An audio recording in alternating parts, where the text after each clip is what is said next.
Welcome, everybody. Thank you so much for being here. Good evening.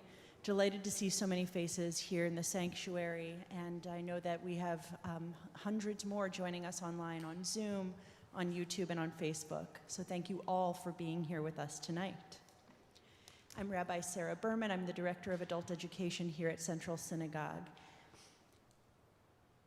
We all have experienced over about the past decade an uptick, a marked uptick in anti-Semitism in terms of words and acts of Jew hatred all over our country and rising around the world. And then came the 7th of October and the spike in anti-Semitism that we have all experienced. We're all worried, we're all preoccupied, we're all wondering what can be done. So tonight we turn to these three trusted voices to answer this question. Yair Rosenberg is a staff writer at The Atlantic, where he covers the intersection of politics, culture, and religion, and writes the Deep Shtetl newsletter. He was a senior writer at Tablet magazine and has also written for the New York Times, the Washington Post, Wall Street Journal, and The Guardian. He has received awards from the Religion News Writers Association and the Harvard Center for Jewish Studies. He has become a go-to voice on Jews, Jewish culture, Jewish life, and anti-Semitism in our time. Dr. Rachel Fish co-founded the nonprofit Boundless in 2021, a think tank partnering with community leaders across North America to revitalize Israel education and to take bold collective action, direct quote, to combat Jew hatred. Dr. Fish is also currently the special advisor to the president for the Antisemitism Initiative at Brandeis University. She's also an associate research professor at the Cohen Center for Modern Jewish Studies. She teaches Israeli history and society at the George Washington University as a visiting assistant professor of educational leadership in the Graduate School of Education and Human Development. Previously, Dr. Fish was the executive director of the Foundation to Combat Anti-Semitism. She was senior advisor and resident scholar at the Paul E. Singer Foundation here in New York City, and she was the executive director of the Schusterman Center for Israel Studies.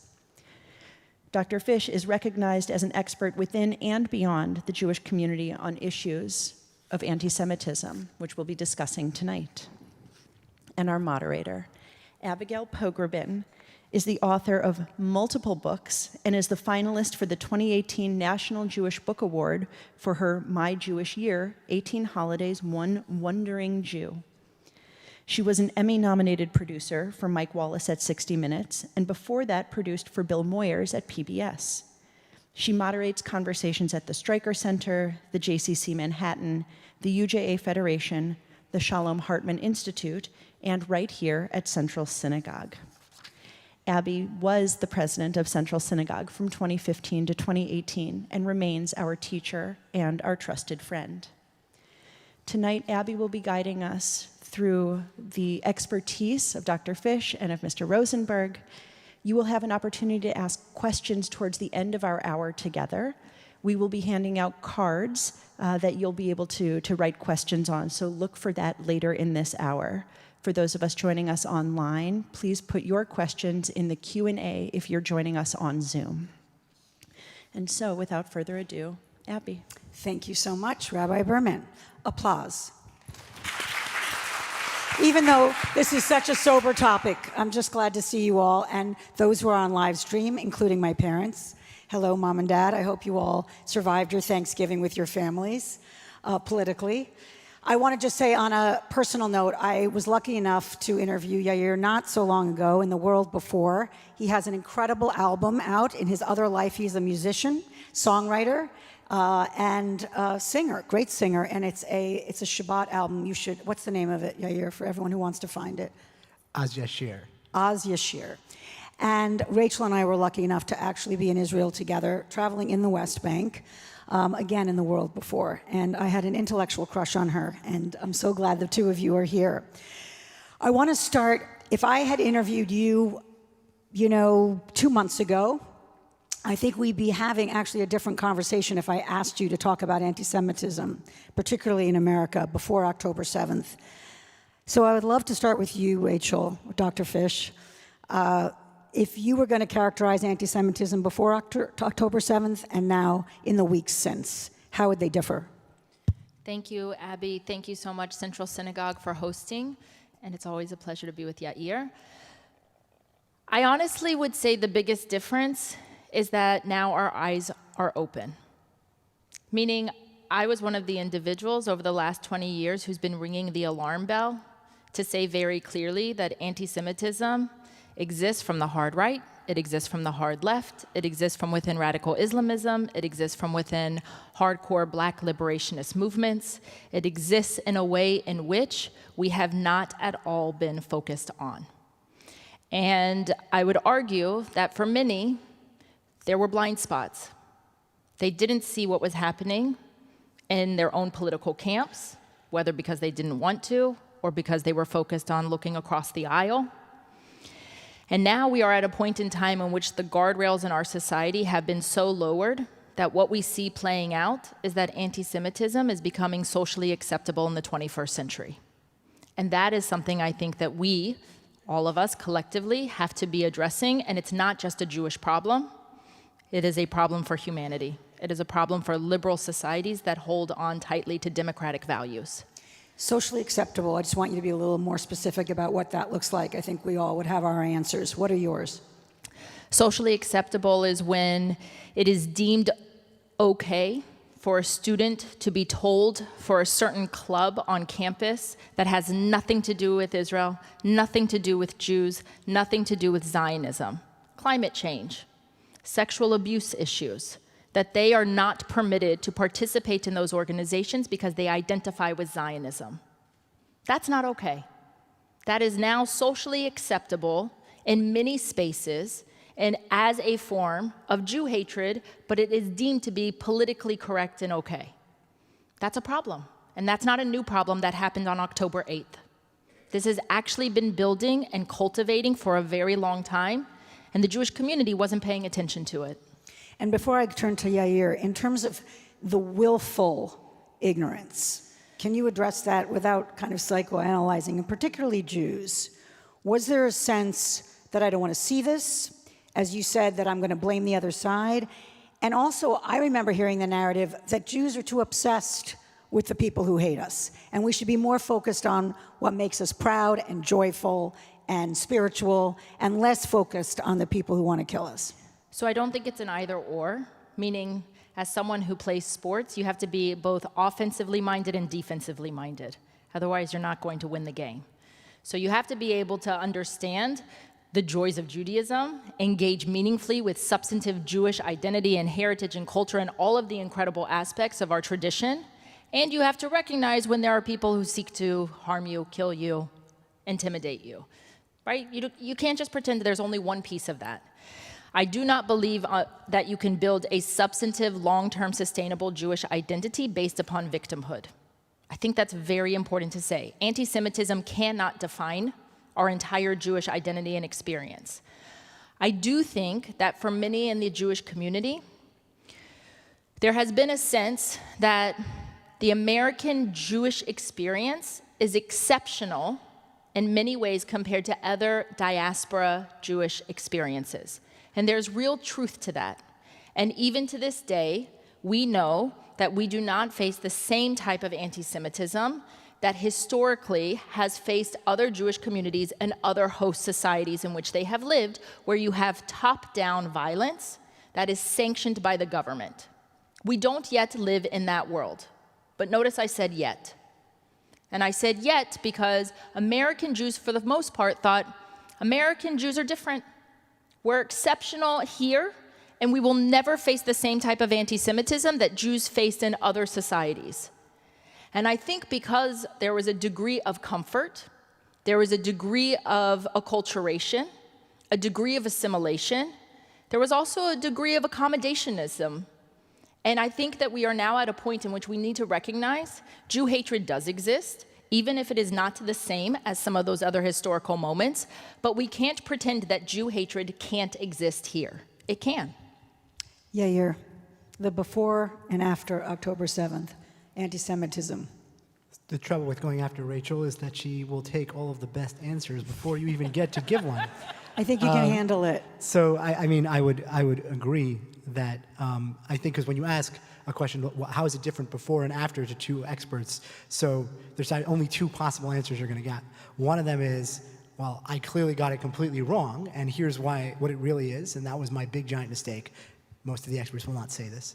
The other one is, I knew it and I was right, and everyone's just catching up. With that being said, I think there's something to that, which is people who were covering this subject very closely were aware of a lot of these sort of fissures that were going on underneath America's different political and ideological movements. And then what I'd say is not that people were entirely naive or didn't see them, but that crisis has a way of accelerating pre-existing trends. And you're seeing that in Israel in all sorts of ways. You're seeing it in Israel, in Gaza, and all sorts of other things, and in the Middle East. And you're seeing it with anti-Semitism, which is to say, I mean, many people in this room, because it's a room full of Jews, you're likely to have many more people who are liberal, and therefore more aware of people who associate with the political left, who say celebrated Hamas's attack, or justified it, and things like that. And that's caused a lot of consternation, not just in the Jewish community, but in generally on the American political left, where people are looking at their allies and saying, am I really your ally? Right, that sort of thing. And that's been covered pretty well by the general media. I work for The Atlantic. It's been written about there, in the New York Times, because the media, for better or worse, the legacy media is read in large part by people who define more as liberals. But something I've noticed, having covered anti-Semitism across the spectrum, is that you have a similar crack-up going on the political right. Which is, if you, say, go to a conservative Jewish political commentator who's pro-Israel, like Ben Shapiro, and go to his very pro-Israel tweets or videos that he posts online, and then look for the most irate people underneath in reply, it's not leftists who are angry about these. It's other right-wingers who come from a different part of the conservative coalition, this more Donald Trump-connected conspiratorial coalition, the sort of people that Donald Trump had dinner with at Mar-a-Lago, Kanye West and Nick Fuentes. If those of you are familiar with this, you can look it up, right? These sort of conspiratorial characters that, starting in 2015, coalesced around Donald Trump. Some people called some of them the alt-right, but there were other groups as well. And as he gained power and then became the center of the Republican Party, he moved these people 1 click, 2 clicks closer to the center. And then suddenly you have a giant crisis in which you have to decide, what do you think about Israel, where half the world's Jews live? And it turns out a whole bunch of people that Donald Trump sort of brought into conservative politics or closer to the center of power, they don't really like Jews very much. And so they don't really like Israel very much because that's where half the Jews are. And so you're seeing this fight happening on the right, not just on the left. And I'm a reporter. I tell you what is now. I can't tell you how things are going to shake out in any of these communities. But they are happening, and I think in a certain sense, like Rachel said, some people convinced ourselves that we were on some sort of holiday from Jewish history and that these sorts of things were not going to happen in our lifetime. But they do. They've happened many times in Jewish history, and we meet them when they do. But now we see, and we can sort of see, there were fissures under the ground, and now we're seeing the earthquakes. You address those who are kind of been shocked by the progressive silence when it comes to October 7th and the atrocities. But can you just go a little deeper there in terms of how fast it was? The speed with which there was kind of a callousness about it, I think was really stunning I'll speak personally. It surprised me that it didn't last for 5 seconds. In some cases, it never happened at all. How do you explain, let's not oversimplify and just call it Jew hatred. Why has it been so difficult to disavow, to condemn something as heinous as what we saw on that day? So I do think it's important to acknowledge, right, that there are plenty of people from President Biden on down who did, in fact, on the political left, say all the things that you would have thought were pretty self-evident, regardless of your opinions on Israeli and Palestinian stuff, very straightforward things. But there were other parts of the political left that had trouble with this, and then as time went on, they just could no longer discuss it, right, and didn't want to discuss it, didn't want to deal with it. I think that relates in part just to the fact that the way people talk about this, the issue of Israelis and Palestinians is very deep, and people have already decided what they think. And even the most, horrific, earth-shattering events, things that you might think should change how people think, on average, most people don't change. And that includes also people who are, very right-wing pro-Israel, very left-wing pro. Did people really change their minds? Maybe for a few days they were dislocated or they were silent.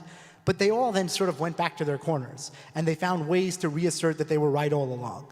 And I think that's unfortunate. I think that's an unhealthy way to relate to the world, because when things happen, you should change your mind, right? And you should adjust the way you're thinking about something. And I will say that plenty of people I've met have, right? I had a friend who said to me he's come out of these recent events more pro-Israeli and more pro-Palestinian than he ever imagined he would be, because he spent so much time reading on all this stuff, right? And now he just feels like he understands with much more depth these things than he did before. I think a lot of people, though, they don't put in that kind of effort. I like to say the Israeli-Palestinian conflict is one of those issues where people feel entitled to have extremely strong opinions about the subject despite knowing very, very little about it, including even just basic terms. Right? We've said the word Zionism, anti-Zionism. For some people, anti-Zionism means that Israel shouldn't exist because Zionism was the project to create the state of Israel. That is definitely what it historically meant in the dominant form. But a lot of people who call themselves anti-Zionist actually think they just mean I'm a critic of Israel. So you end up with these people saying, I'm anti-Zionist. Other people say, that must mean you want to destroy Israel. And that's actually not what anyone actually thinks. But people are speaking out of tremendous ignorance and not really understanding what sandbox they're playing in. So on the one hand, some people, I think, hardened back to where they were, right, and went back to their corners. I think some people are actually using terminology and vocabulary, whether it's repeating a slogan that they hear on their college campus or they see on social media, without understanding what it means, right? So, like, from the river to the sea can mean different things depending on who's saying it and who's hearing it. But to most Jews, and certainly the slogan as expressed in the Middle East itself, when you poll people, it means getting rid of Israel. But lots of people saying that on a college campus don't know that, right? They really have no idea. Well, I just want to push on that and maybe go to you, Rachel, on From the River to the Sea. It's obviously become, a touch point that's very inflammatory. And even Yair saying there are multiple interpretations of it is not my understanding. My understanding is if you understand the definition is the elimination of Israel. So how would you tell us to think about that when we hear it? So if I were teaching one of my courses, I would actually show you a map in which Jabotinsky stands there, and he says, from the river to the sea. Zev Jabotinsky, a revisionist Zionist, was a territorial maximalist. He wanted as much territory as possible in order for there to be a Jewish state, knowing that there was going to be one Jewish state that ever existed in the global community. Now, when we hear from the river to the sea, nobody is talking about Jabotinsky. But it's just important for us to understand, to know the ways in which language is transformed, how identity and slogans are utilized by different individuals at different moments in time. The slogan, the way we hear it today, from the river to the sea, is the accepted slogan by those who seek to create a Palestinian state in the entirety of what is known as the land of Israel and beyond. It includes territory that is not under Israel's control. The individuals who are chanting that and leading the chanting of that do know what they are saying. There are plenty of students like Yair is talking about who are what I would refer to as don't knows, who are joining along because they think that this is a litmus test as it relates to their progressive identity. And anti-Israelism has become part of that litmus test. So we heard 2 weeks ago a Stanford student who presented at Congress who said, I asked a classmate, and when I asked them, they said, the river, I think Tigris, the sea, the Red Sea. That's the Ottoman Empire, right? Like, that's not what we're talking about. So the point of this is to say is that there are plenty of people who are don't knows, and there's a herd mentality that exists in our society, particularly around young people and particularly around identity politics. And rather than raise their hand and say, I don't know what this is, I don't know what this means, can you clarify for me when you chant from the river to the sea, what exactly is your motivation, your intention, and what are you calling for? That could be a real conversation. But instead, they fall in line, they sing it, they chant it, and they think because it rhymes, sounds good, this is activism. So I just want to push you on that, because I can imagine some 20-somethings listening to that and saying, you're kind of insulting my intelligence now. Yep. How do you respond to those? I'd say take a class with me. Okay. That's what I would say. But I think there are a couple of really important things here. If you look at some of the documentation that has happened, whether it's from the Hamas Charter, which is a clear genocidal charter against the existence of the State of Israel, it completely uses synonymously Jews and Zionists and replaces them interchangeably. And if you haven't read the Hamas Charter, please read it. Please ask your children to read it. Ask your grandchildren to read it, because there's no mincing words in terms of what is meant by Hamas. If you read, for example, the future vision documents written by some Palestinians who are citizens of the State of Israel, which was written during the early periods of the 2000s, and you read the preamble, they don't say from the river to the sea, but that is exactly what they are talking about. And it raises a serious question about what is meant by a quote-unquote one-state solution. That's a real question. And if you care about Israel being a Jewish and democratic state, it should raise a real red flag. This does not mean that you cannot have, at some future date and time, the idea of a Palestinian state alongside a stable, secure Israeli Jewish state. Now, since October 7th, will that happen in my lifetime? I'm not necessarily convinced so. But that's not because Israel is sitting there saying, we won't allow a Palestinian state. That is because fundamentally, there was a violation in Israeli society that took place on October 7th that is irreparable, at least for a generation. I do want to pick up on one thing that Yair said that I think is really important.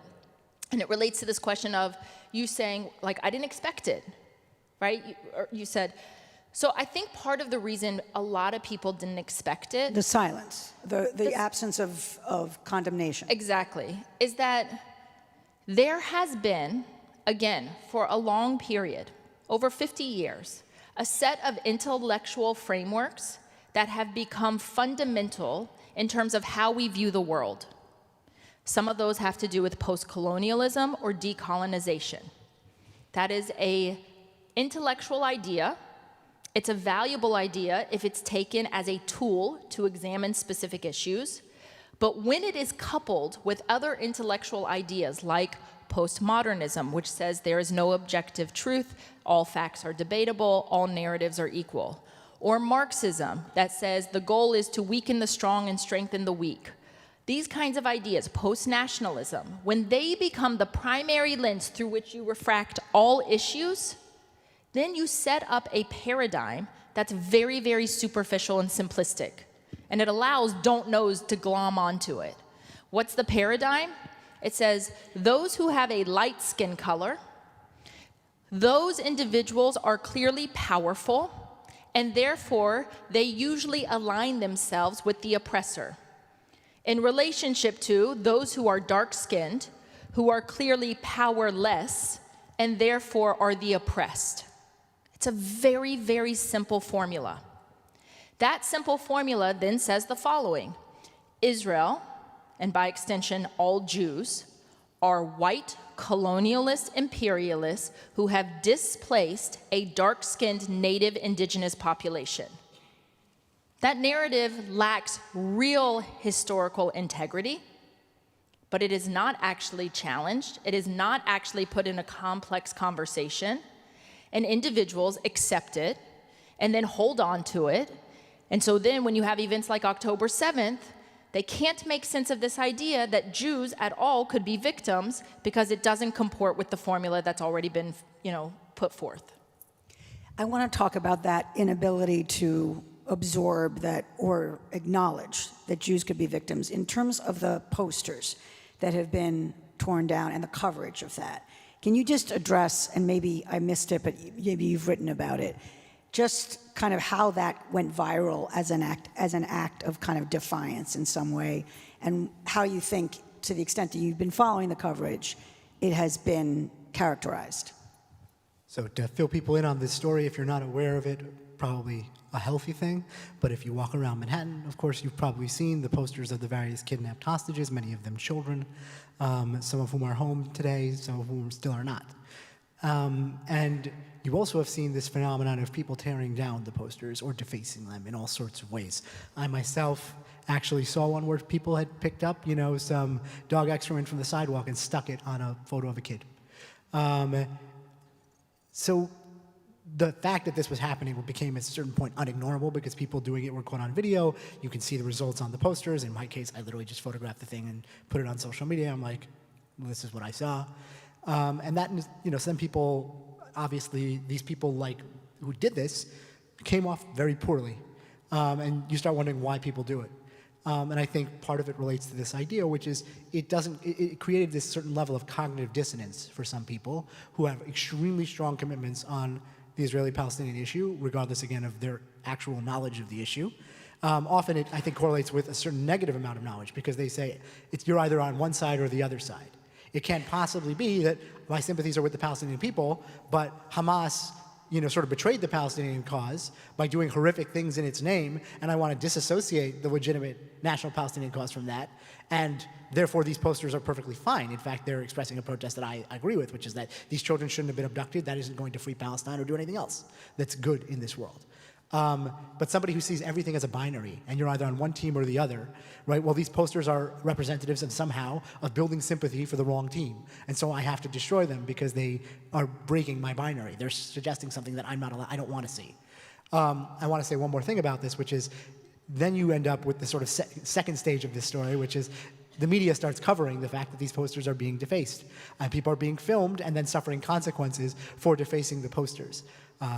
And you had people put forth the idea that the posters were being put up as bait to catch anti-Zionists, or I don't know what you want to call them, right? These antisocial people in the act and then cause them professional consequences, right?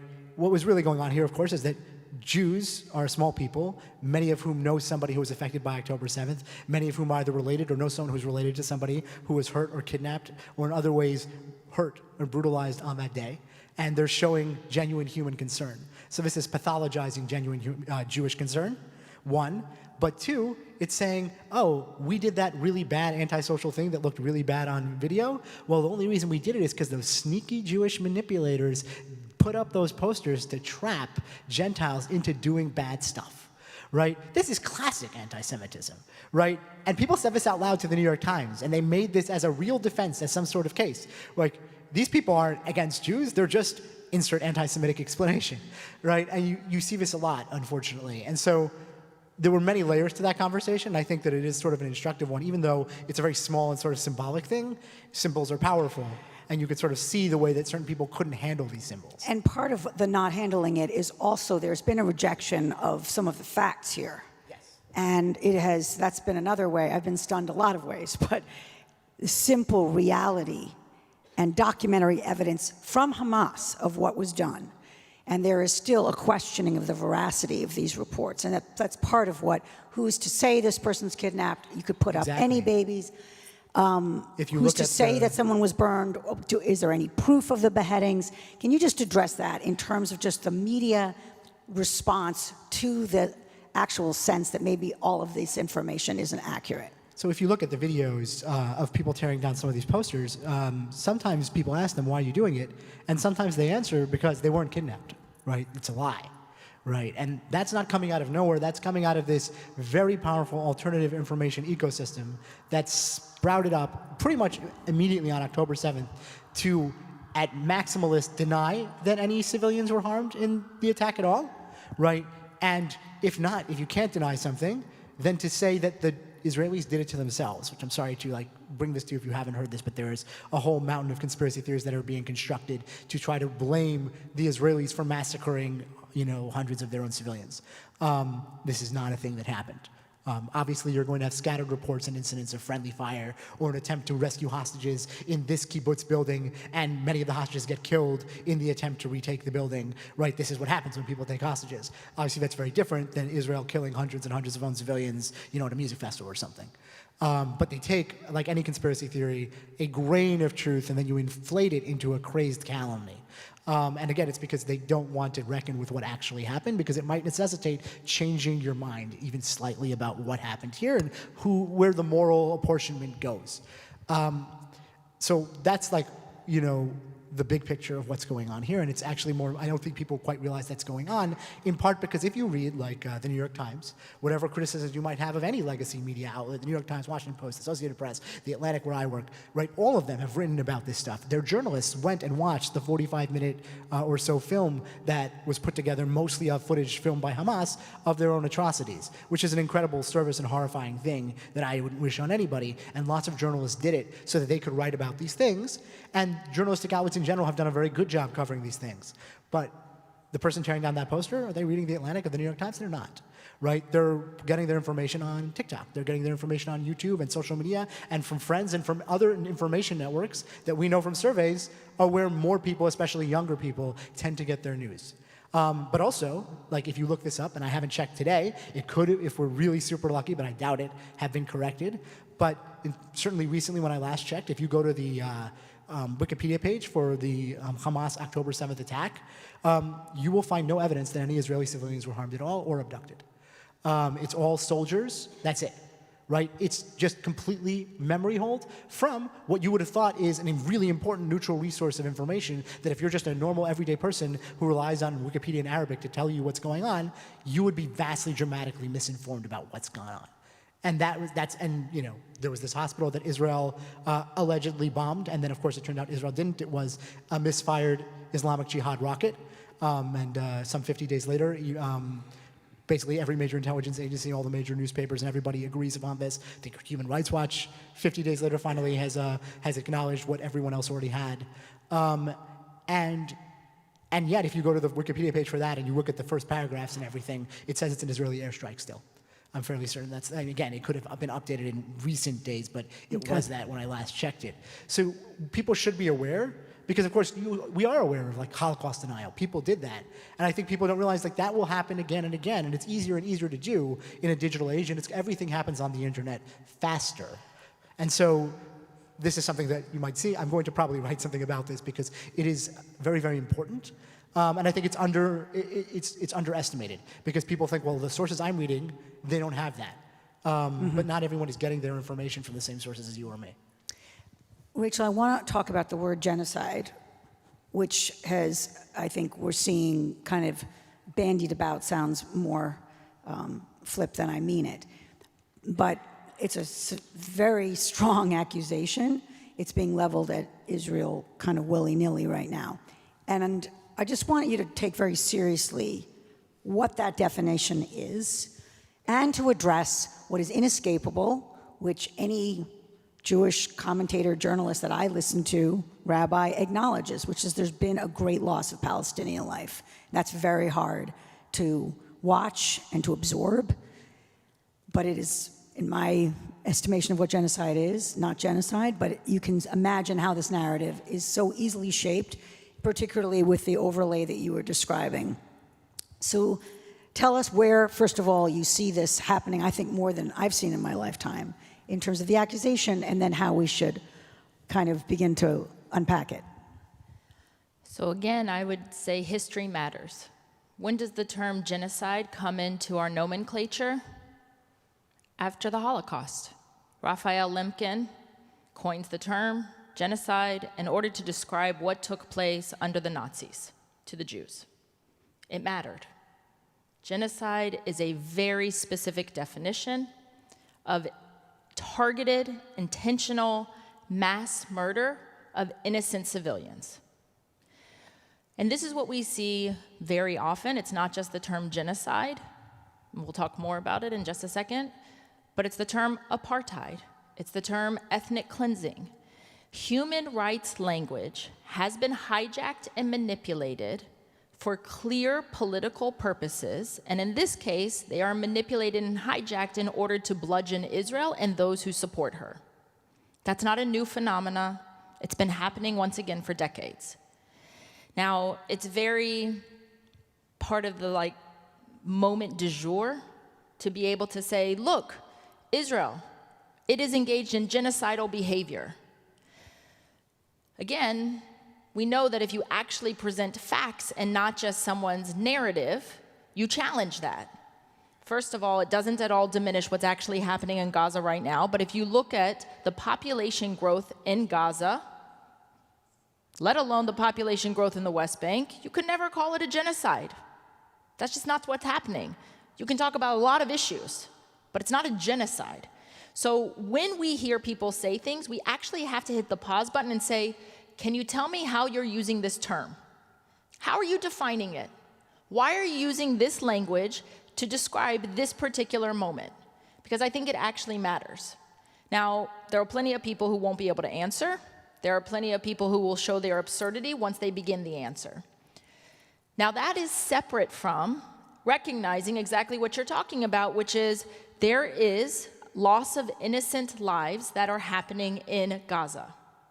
We know this, but this is what war is. I'm not justifying it, I'm not rationalizing it, but this is what war is. A younger generation of Americans, including American Jews, feel like war is a very abstract concept and phenomena. It happens way far over there, and there's an assumption that war should never happen.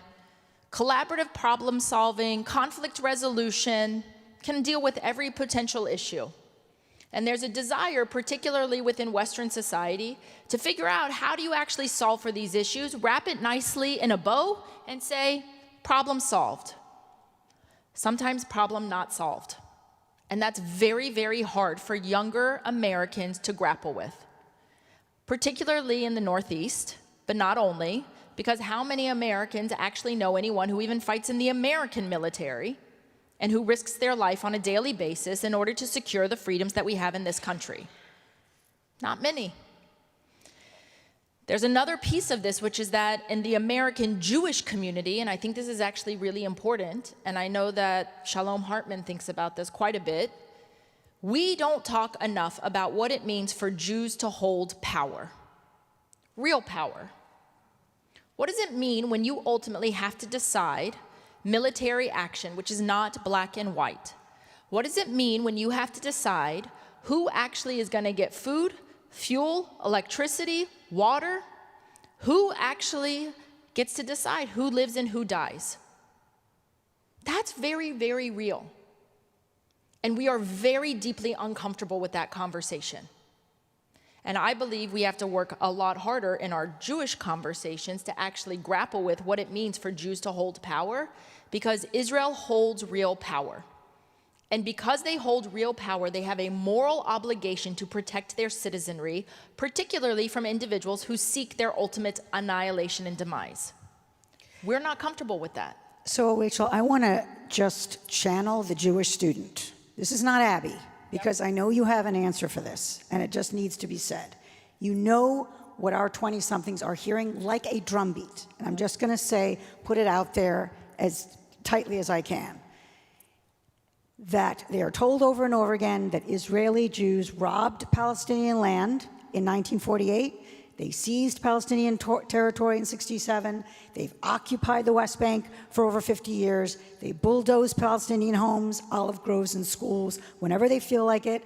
They have an economic blockade around Gaza, and now they've killed thousands of Gazan families. Each one of those things, there's inaccuracies, there's oversimplifications, but you know that this is the case. So how do you begin? You're sounding so clear to me. But there is, whatever that narrative is in a way becoming something that is stronger and a way more truthful for the next generation. So I would say it's not way more truthful, it's way easier to grasp because of that other overlay we already talked about power and powerless, about skin color, about oppressor and oppressed. It's not that it's more truthful, it's that facts don't matter. It's why the New York Times can wait days, even though the Israeli army says, we didn't bomb the hospital. And the New York Times doesn't want to believe it, right? Narratives matter. People tell stories to make sense of the world through their narratives. So if my narrative is what you just said, and we already heard from Yair, and I tend to agree, that it is very hard for people to change how they feel. It is very hard for people to change how they actually believe and make sense of the world. That requires actually a very brave individual who's confident enough to say, maybe I was wrong. Maybe I don't know. I need to learn more. There are not enough people who do that. But here's what I want to say to that 20-year-old Jewish student. I would say, first of all, read a book. Second of all, have conversations with people who can hold complexity. Understand that history is not a whataboutism and one-sided. And also understand that there are elements in terms of the story around the creation of the establishment of the State of Israel that is going to leave you in a position that says Israel and those who supported Israel could not mature without being created, and no nation state is born in immaculate conception. None. And that means, therefore, Israel is born in a moment in which there is going to be contestation. It's about territory, it's about religion, it's about nationalisms. It was never about race. It was never about skin color. And so they have to be able to have the complex conversation to understand what is historically accurate and what is the context in which that history has unfolded. Yair, we're going to go to questions soon, so raise your hand if you have one, not right this second to me, but for our wonderful folks here who are going to give you cards. Yair, in terms of where anti-Semitism can be a cancer that affects all of us, you've written a lot about how the overfocus, in a way, on the price Jews pay, not an overfocus, it's a legitimate focus, but that everyone should be alarmed and everyone should pay attention. Can you just talk about, just for those who say this isn't going to touch me, why do you think so differently? Well, there's a version of anti-Semitism discourse that is always about making it about non-Jews so that they will care about it, and that's the famous Niemöller poem, right? First they came for X and I was not an X, and then they came for Y and I was not a Y, and so forth. There's merit to those sorts of things because they can get people to care about something out of their own self-interest. I think there's a more interesting version of that argument, which is that societies that get consumed by conspiracy theories can't fix their own problems, and anti-Semitism is this foundational conspiracy theory that says, those problems that you have, political, social, economic, well, they're really because of some Jews behind the scenes. So instead of trying to find the real causes of your problems, you start chasing after imaginary Jews. And you can't fix your society, and then suddenly you become sort of a basket case country.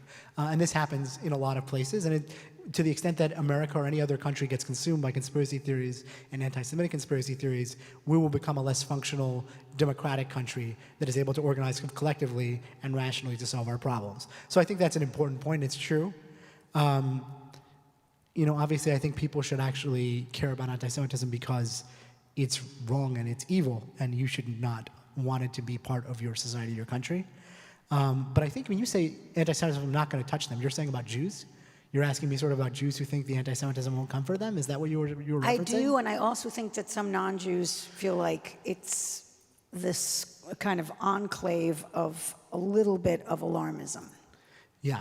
I think there's something to be said for having a certain amount of skepticism about any of these sorts of claims. Just because anti-Semitism is a real and living force that has been underestimated again and again doesn't mean that every claim of anti-Semitism is true. And one of the things about being a journalist is that I write about like 1/100th of the sorts of stories that get brought to me. Some of those because I don't think they're significant, some of them because I look into them and I don't find them to be accurate or fully credible, and some of them because I just don't have the time. But it's actually, there's many of these sorts of things where we could, if you want to direct your energies properly, you have to know what's real and what's not.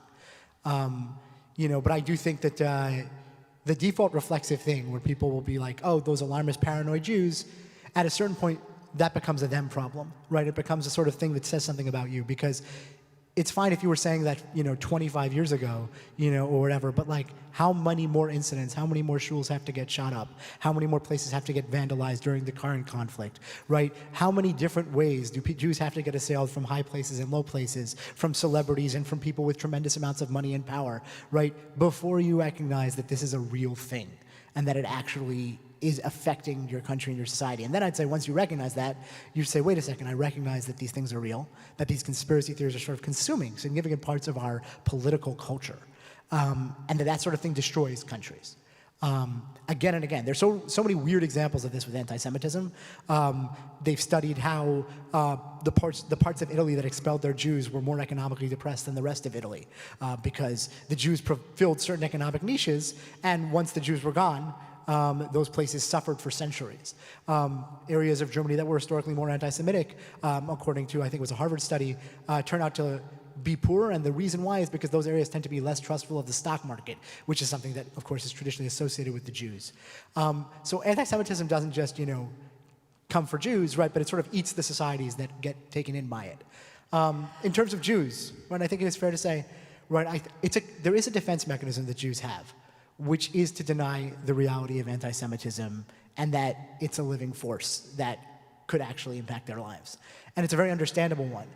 Because if you see people who are perhaps part of your political cohort, right? I talked at the beginning of this conversation about political conservatives and political liberals, right? The left and the right having these crack-ups around anti-Semitism. So imagine you're a very strong Jewish political conservative or a very strong Jewish political progressive, and you start realizing, you think that some of the people that you've been, in community with and advocating with and in doing political action with might not actually have your best interests at heart, and you thought that they did. So you have two possible responses. One of them is to sort of acknowledge that, reassess who your friends are, and embark on this kind of scary thing that Jews have had to do throughout their history, which is to sort of stand somewhat apart while trying to still hold true to what you think the right values are, right? And I think that's the right choice, right? Avraham, gets his, in the Midrash, his name comes from standing on the Aver Hayardain, to standing on the one side of the bank of the river, while everyone else is on the other side. In this case, is representing monotheism, but the idea being that you stand apart. And sometimes that's one choice you can have. But the other choice you could make is to say, well, all these people are saying all these horrible things about the Jews in the community that I called home. That's really hard for me to take. It must be, though, that they have a point. They must be right. Because why would all of these people be saying it? Throughout Jewish history, there have been people who have said they were actually correct about the Jews, and they accept it. I've met people who think the Jews control the media who are Jewish, right? People come up to me after events and they ask me questions about it, and I understand. And they're not like negative, or they're not mean-spirited. It's more just they've heard it so many times, right? Scholars call this, in other contexts, internalized racism, right? When a hostile society repeats stereotypes about you all the time, you can come to think there must be some grain of truth to it, because the alternative is much worse. The alternative is that it's not true, and they're just using you as some sort of scapegoat or some sort of outlet for negative, darker energies. And you don't want to believe that you live in that world, let alone that it might be your political allies who are, falling for that. Yeah, I want to ask you just personally. I know you don't like to talk personally, but just if you could take off your journalist hat for a minute. Sure. And you're somebody who's walking around as a public Jew. And I know you have not been the person to kind of cry 1938, but has this changed just your sense of safety?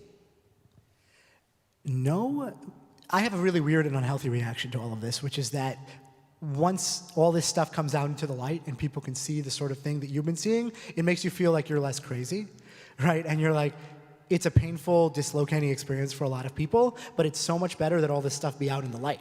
Wouldn't you rather know who your real friends are, right? Whatever their politics are, right? Whatever their background is, wherever you thought you stood before, right? So I already was feeling that way, but I would have to sit down with my editors and say, how do we handhold people through the idea that maybe some people on the political left, or some people on the political right, or some people in this particular space, or this organization we're covering, right, might have some bad ideas about Jews. And you have to do it in this most delicate... Now everyone's out there just waving their freak flag and telling you exactly who they are, right? And so now it's like much, much easier for me to just state the obvious that I... quite frankly, we, like those of us who are looking closely, knew, and then people can, what's great about it, yes, sure, you see, it's disheartening, because you see some people, right, who you thought were, good people, who maybe not as good people. But you also see some people who you might not have expected, who when the chips were down, said, well, no, this is not acceptable, right? And people you didn't expect to be allies, who turn out they are, right? And this is the only way you can have that, is for the light to turn on, right? And then you see where everybody is standing. And so, to me, it's not like it hasn't been a negative or positive moment. It's been a revelatory moment, right? I think was the word traditionally an apocalypse. That's what apocalypse really means. It doesn't mean everything blowing up. It means something, a moment of revelation where people can suddenly see something they couldn't see. And so I've learned, as much as I say, oh yeah, well, I've been following this and so whatever, I could not have predicted to you before October 7th who would be where after October 7th. And it's been really, really instructive and humbling, and I think important, right? And I think I think it's important to say, you said, speak personally, right? That's something a lot of people are feeling. And it's important to speak to that, and that you're not the only person feeling it. And it's also, I think we're not the only people in Jewish history who have felt that. It's happened to many, many Jews for many, many centuries, where something happens in the world and they realize the world wasn't as they thought it was. But we got to the other side in all of those cases in the end, and we figured out who our friends were, right? And you regroup. It's going to be a different world. But we have the resources and the history to draw upon when we enter it. I'm going to go to questions. There are a lot, but I do want to ask you, Rachel, because some people close to me in my life, when I said, what should I ask them on Monday night? They actually asked the question, when would you leave? Because it is something you hear Jews saying, and sometimes it's in jest, but there's some element of anxiety there that's very real. You mentioned particularly that right now this is not a government that is targeting Jews with violence, but just for your own compass, can you address that as honestly as you're willing to be? My passports and my children's passports and my husband's passport is always ready to go. Always. Right? That's part of the Jewish reality. Where? That's a great question. For me, there's no doubt. If we were to leave, it would be Israel. It is the only place I truly believe is where I would be other than this country. Europe? No, thank you. And what draws me? What do I live for? Besides my children and my husband, I live for the Jewish people. And so if I'm going to actually make any place my home, it's going to be where there is a laboratory for the Jewish people, which is the land of Israel. That's it. That's me. That's a personal choice. There's always the question of where do you go, but it's also based upon ultimately knowing where you can feel you can have the most impact. And it's not because we can say Israel's the safest place for Jews to be.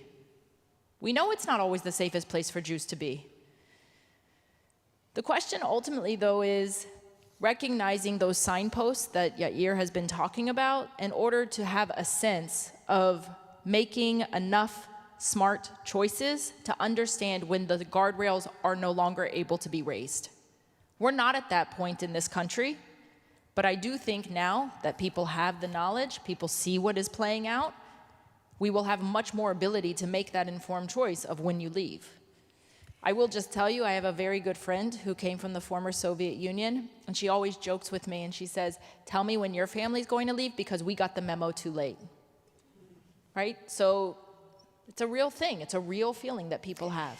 I'm going to ask this question for you, Rachel. I have been surprised by the lack of allyship, especially in light of the American Jewish community's allyship in rights movements over the past century. Are there friends standing up and speaking out who I am not seeing or hearing? I think Yair answered this a little bit. I think that there are some individuals, some organizations in different pockets, but we do know that, unfortunately, anti-Semitic sentiment is increasing in this country, particularly in communities where there are minority communities, particularly in movements that are social justice oriented. And for many of us, that is very, very hard because these are causes we care about. These are initiatives that we have fought for. And yet, when it comes to Jews, they often are silent. And so this then begs the question of what do you do? So I would say there are a few things. One, first of all, don't accept the crumbs that someone's willing to offer you. Have enough integrity to be willing to say, I'm not going to be part of an organization that doesn't recognize the value of Jewish lives and Jewish identity, and you start another organization that's actually focused on the cause instead of accepting the crumbs of someone who doesn't even want you there. Be strong. This is what I tell students all the time who are begging to be accepted in some organization like climate change, but they don't want them because they're Zionists. Start your own. Why are you waiting? It's a real issue. The other piece is, and I think this is very important in terms of understanding our Jewish communal politics, we have to recognize that we failed. Part of the paradigm of Jewish communal leadership said if we constantly outreach to all these different organizations and communities that are well beyond our community, which we should be doing, which is of real value because of universalism, but that universalism is rooted in our Jewish particularism. But when those organizations aren't willing to actually be strong and recognize Jews for who they are and what they are, and condemn Jew hatred in whatever form it may manifest, then we have to take a look at our own Jewish communal politics and say, our leadership failed, our paradigms failed, And now we need to rethink how we do that work. If we just keep business as usual, we should not expect a different outcome. So now is the time in which we say, how do we actually fix this problem? How do we ensure that we have substantive, meaningful relationships with people who are different than us, and yet we care about some similar concerns?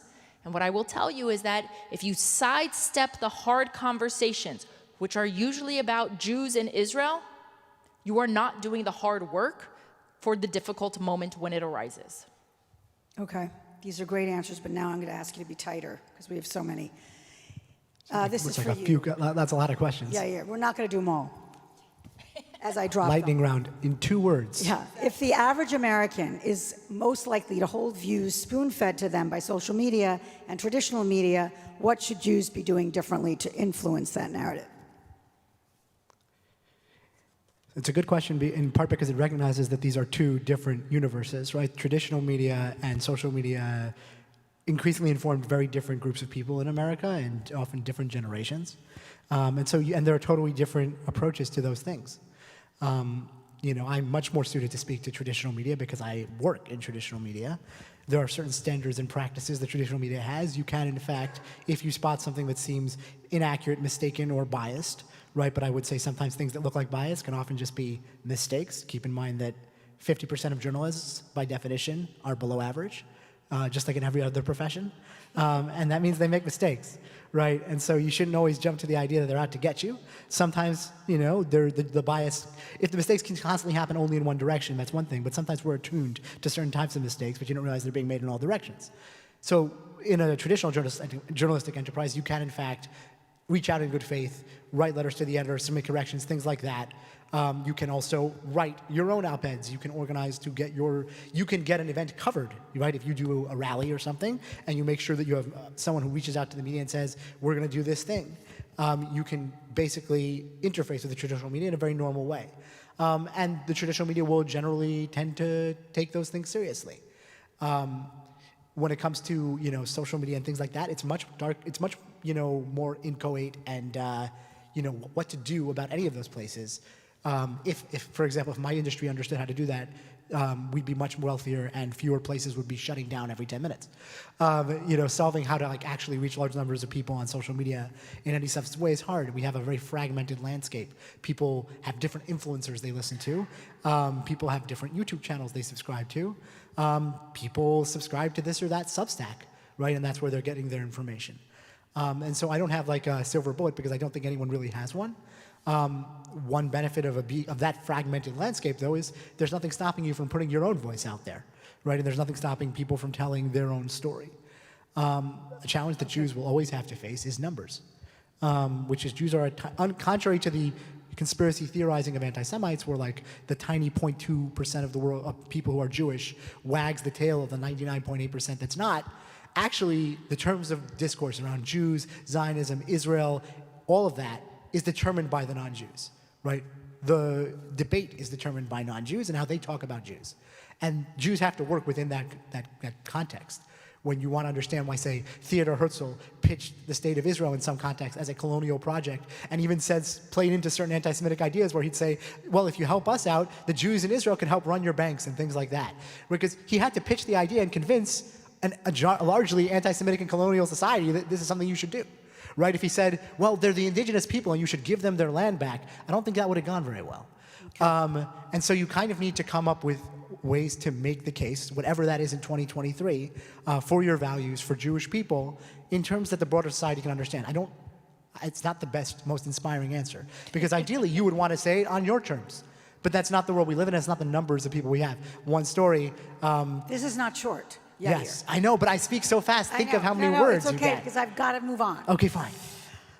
Rachel, where do you place the Jewish Voice for Peace and groups like this who are closing down bridges, Grand Central Station, etc.?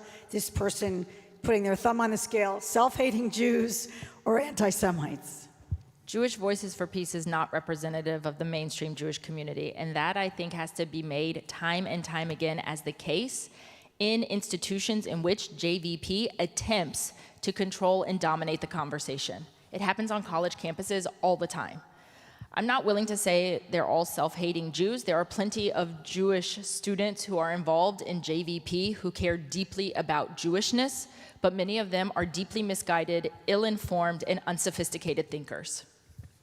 I say one quick thing about this, which is that we could all use a little bit more intellectual honesty in our conversations. I write a newsletter for The Atlantic, a non-Jewish publication called Deep Shtetl. And if you sign up, which you all should do after this event, you'll get a welcome email. And one of the things it says is that I am not the Jewish Pope, and I don't get to decide who is Jewish and who isn't. But when I tackle an issue that is controversial within the Jewish community, I will try to tell you the diversity of views, but also what most people think.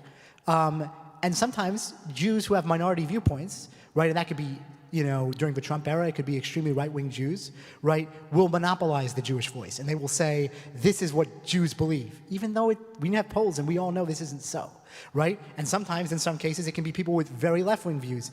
And again, these views can be totally legitimately heartfelt and well-held, but a certain amount of intellectual honesty and also the way a minority ought to conduct itself, you recognize if you try to enfranchise most of your community, it's never going to end well. If you give non-Jews, right, non-Jewish society reasons to disempower large groups of Jews, it doesn't end well for you in the end. In the end, once you say something that they don't want to hear, they'll disempower you too, because you've given them the tools to say, we can just ignore groups of Jews who say things that we don't agree with or we don't like. So you should always insist on saying, here's what I believe, but I'm 30%, or I'm 20%, or I'm 10%. I still think I'm right, and let me tell you why. But you should know, and here's who you should talk to understand what others think. And by the way, it is a great newsletter. Worth the money. Deep Shtetl. Rachel, what actions can we each take to help combat anti-Semitism, as specifically as you can? So if I'm looking at all of you and that question comes up, for me, I think it really is about building relationships with non-Jews first and foremost. Who are you bringing into your home on a regular basis to break bread? Who do you have conversations with to talk about the complexity of what it means to be an ethno-religious community? How do you humanize Jewishness? Do you let people into your home to celebrate Shabbat who are non-Jewish? Do you bring them to your home so that they understand Hanukkah, it's coming up? Do you invite them to come to Shabbat services with you?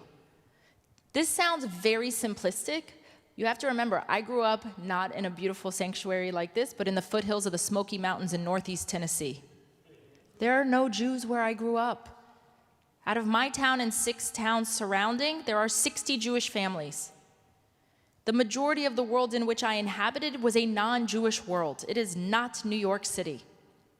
Which means you have to be able to articulate who you are and what you believe and why you have those beliefs over the most mundane things, like why you don't go to every Friday night football game. Why do you not eat pepperoni pizza at the sleepover for your best friend? Right? These things matter, and those are the moments where individuals then say, you're different. But that difference is beautiful. It's unique. There's something special to it. I have to tell you that the people who called me after October 7th were every single one of my closest high school friends. Because for them, I represent Jews. Whether I like it or not, I am the only Jew most of them know. And the way they feel about me is because my mother used to teach what Hanukkah was and how to spin a dreidel and how we light the menorah. And because my father was a pediatrician who took amazing care of every one of their children, irrespective of their race, their sexual identity, their gender, everything. We live the values that we were taught based upon our tradition, knowing that we are deeply rooted in our particularism while we extend our hand to the universal. So engage with people who aren't like you over substantive issues, rather than live in your Jewish bubble in which you're talking to one another, which is what happens on social media. It's a tight-knit echo chamber. Get out of it as much as you can. Because if you don't get out of it, don't expect anything different. That's what I would say. Thank you, Dr. Rachel Fish. Thank you, Yair Rosenberg. Thank you all for coming, and everyone on live stream. And here's to a more peaceful day. Thank you, Abby. Thank you, every.